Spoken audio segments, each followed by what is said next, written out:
Bibliya söyler bize İsus Hristos'un dostları için. O giderdi onlara eve misafirle pek sık. Maria, Marfa onların kardeşi Lazar. Bir kere İsus Hristos geldi onlara misafirle. O oturardı onların evinde. Da Maria oturardı onun yanında. Da seslerdi onun nasihatlarını. Ama Marfa hep o zaman çalışardı, yemek yapardı, işlerdi. Marfa görerek hani onun kız kardeşi ona hiç yardım etmiyor. Söyledi İsus'a. İsus öğretici, söyle benim kız kardeşime gelip yardım etsin bana hazırlamaya yemeği sana dini. O zaman İsus Hristos söyledi. Marfa Marfa, sen pek çok hazırlanmaklar yaparsın. Ama sadece bir iş lazım.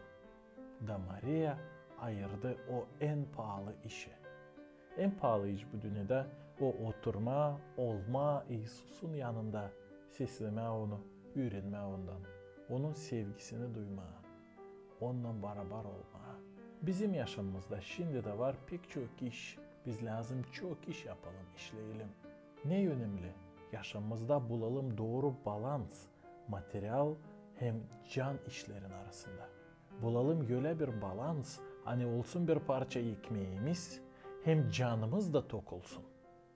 Bırakıp o işleri pauzaya koyup, gelip de Allah'a dua etme.